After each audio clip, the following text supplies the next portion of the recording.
It really seems to me that if that were the case, we would have seen this trooper video by now, but I'll be shocked if that is the case. But again, let's give them the benefit of the doubt, although I'm not sure that the way that they acted, again, pulling over an ambulance enables that. Let's talk about the troopers in general. Do any of these guys have any kind of a past history of complaints such as this? I mean, is this supposedly an isolated incident, or has this happened before? I've gotten a couple of calls that would suggest, well, before I even go into that, I just want to say that Mr. Davis made it perfectly clear, or plainly clear to me, that there was only one trooper that was involved in this in terms of trying to arrest the paramedic. He said the other troopers who were on the scene were just trying to defuse the situation.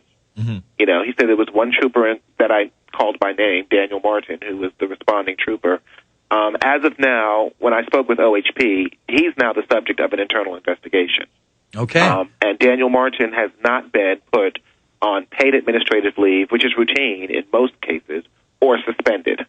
You know, usually when an officer is under investigation for something, whether the charges are valid or not, there's still an investigation pending. They would usually put that officer on paid administrative leave while that investigation goes on, or they would suspend him outright. Paid administrative leave is seen as a procedural type of thing. Suspension is seen more as a punishment or a reprimand. Well, what can you tell us about this? He hasn't done anything. What can you tell us about this internal investigation? Are they at least telling you what he's being investigated for? What are some of these previous complaints? The previous complaints, I haven't gotten any word back from OHP on the previous complaints. I asked about that, and they said that they're still looking into it. And I don't know whether there's a procedural thing that goes on unless someone is, charged with the crime or, formally, being investigated, whether they release that information to the public. Mm-hmm. But I will tell you that I've gotten at least one other call from a paramedic for the same organization who alleges that someone that same trooper stopped her vehicle while she was trying to transport a pregnant woman. So wait a minute, this guy has a past of this isn't the first time he's pulled over an ambulance, and the other incident was with a pregnant woman? Well, that is one of the allegations that's being made from a paramedic who works in the same group. Now, from that allegation, I mean, was she ticketed? Was she detained? Was she stopped? Did she find this difficult? Yeah. I mean, what's her story? I'm still working the story and trying to get all angles.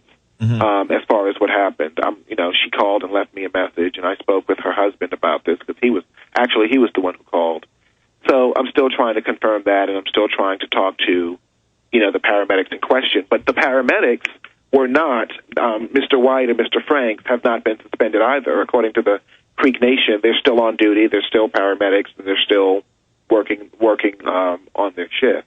Now, does this guy have any kind of relations? Is there a good old boy network out there? I mean, if this guy's under investigation, he's not on paid administrative leave at all. He's not on leave while he's being investigated. That seems to be, I mean, this seems like maybe it's a smaller community. People are afraid to speak up. Is that because there is this, backwards network out there? I mean, does this guy have relatives, friends in the upper echelons of the city council? I mean, what's the deal here? Does he have any of those kind of connections? Well, from some of the viewers I heard from, there seems to be that perception that he's being protected. I don't know I can't say for certain whether the OHP is protecting them, but there is a judge in the county where this all happened who happens to have the last name of the same trooper. Mm-hmm. And I'm trying to make the connection there. I just spoke with the DA. I asked if they were related, and she told me she didn't believe that they were, but I haven't been able to confirm that. Because, again, we're still working the story. We're still trying to find out some stuff. I still would like to see the entire dash cam video of what transpired. Yeah, I think that's utterly necessary. I mean, we need to know what happened before, especially because, the way that the video that I've seen, the gentleman in the back is trying to keep the coolest of heads, and it's not until, again, they try to arrest him, and he is the only EMS worker in the back with this woman, that he tends to get a little hot. He doesn't even really get hot there. It's when they put their hands on him and say he's under arrest. And, my point is I've had callers come in and say, no, he's the bad guy. He resisted arrest. Had he not resisted, they would have taken him into custody. He would have been processed, and this woman would have been taken to the hospital without an EMS worker in the back. To me, that's crazy. Well, and they said that's the reason they didn't arrest him, because there was a patient back there. Mm-hmm. But, and they said that he could be arrested later on. And when I asked, well, why wasn't he arrested at the scene? they didn't want to arrest the paramedic because they said they didn't want to leave that area, which is a relatively small area without a paramedic on duty.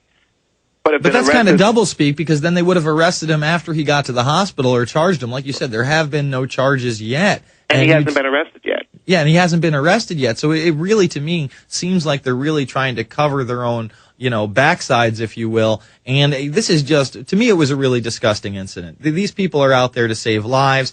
This could have been dealt with just a call, like you said, to the 911 operator to see if there was an emergency call. There was no reason to set up what you said was basically a roadblock after they had taken care of their call to have this incident ensue. And again, we only get to see part of the picture. And I would think that, there are, I think, 2 or 3 cop cars on the scene. There should be more than one dash cam.